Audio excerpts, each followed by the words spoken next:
Conceitos.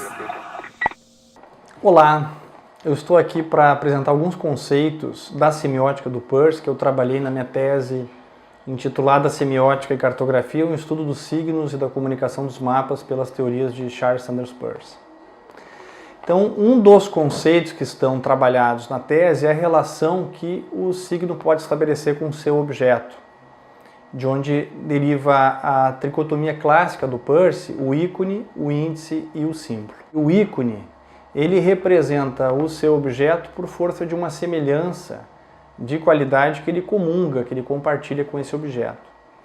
No caso do índice genuíno, existe uma conexão real de fato e, portanto, uma materialidade, de modo que nós podemos dizer que o índice genuíno é o único signo que tem localização no tempo e no espaço. Ele tem coordenadas geográficas, porque existe uma materialidade, existe algo concreto.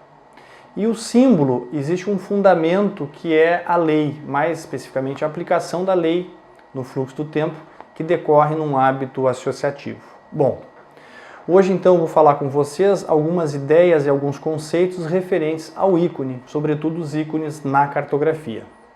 A cartografia utiliza basicamente os ícones na sua forma de representação e de comunicação.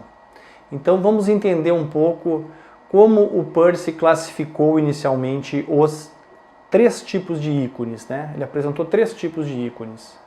O primeiro deles ele chamou de imagem, o segundo de diagrama e o terceiro de metáfora. E no caso da cartografia, ela utiliza basicamente esses dois primeiros, a imagem e o diagrama. E na minha tese de doutorado, eu consegui visualizar ou entender e compreender dois subtipos de ícones que não estavam contemplados nas teorias do Peirce, que é o que eu chamei de modelo espacial em escala, e o imagrama, que vai ser uma mistura da imagem e do diagrama. Vamos começar pela imagem. A imagem é um tipo de ícone que procura ser semelhante aos aspectos corporais do objeto. Então ele procura representar a aparência, sobretudo a aparência corporal. No caso da cartografia, as terras emersas, os corpos d'água, os oceanos, os lagos, os contornos de cordilheiras de montanhas, os rios, entre outros. Todos esses elementos que aparecem nessa forma concreta visual podem ser representados por meio de imagens. E nós as conhecemos nos mapas dos planisférios. A imagem, ela não apenas representa o objeto, ela também representa uma posição do observador no espaço. É como ele estaria olhando aquele aspecto corporal, né, do seu objeto no espaço.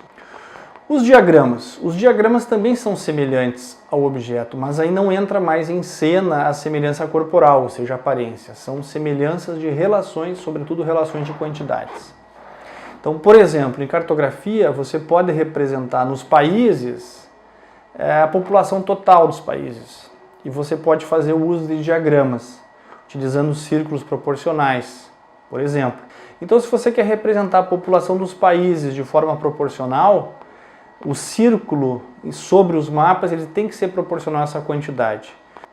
Então, o uso combinado de imagens e de diagramas permite que eu consiga comunicar uma grande quantidade de informação sobre o espaço geográfico. O que eu observei na pesquisa é que em nenhum momento o Peirce citava o modelo espacial em escala, ou pelo menos como ele poderia classificar o globo cartográfico, né, que é uma representação também espacial, nesse caso tridimensional.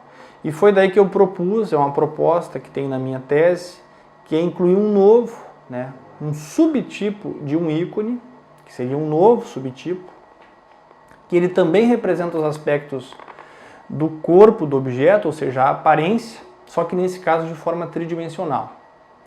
Então o globo cartográfico ele é também parecido à imagem em relação aos aspectos corporais, só que a imagem representa os aspectos corporais por uma via bidimensional, enquanto o globo cartográfico representa os aspectos do corpo do objeto, ou seja, a sua aparência corporal, agora por uma via tridimensional.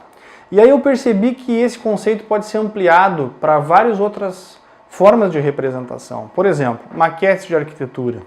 Também é um modelo espacial em escala. que ele é muito parecido com a imagem, porque ele representa aspectos do corpo, dos objetos, só que nesse caso ele está representando de uma forma tridimensional, né? E por último, aí sim finalizando, né, que eu acho que é uma forma de representação muito sofisticada que foi desenvolvida pela cartografia, que não é nenhuma das anteriores, e é evidente até que não deve conter ou não aparece nos estudos do Peirce, porque é uma questão muito específica da cartografia e muito pouco conhecida, que são as anamorfoses, que é uma outra forma de representação. Ou seja, ele perde um pouco da informação corporal e ganha informação relacional de quantidade, ou seja, diagrama. Então o que acontece? Você diminui a característica de imagem e aumenta a característica de diagrama. E você chega praticamente numa mistura, num meio termo. Por isso que eu estou propondo chamar, estou chamando na minha tese, esse novo subtipo de ícone de imagrama, justamente porque ele está na fronteira entre a imagem e o diagrama.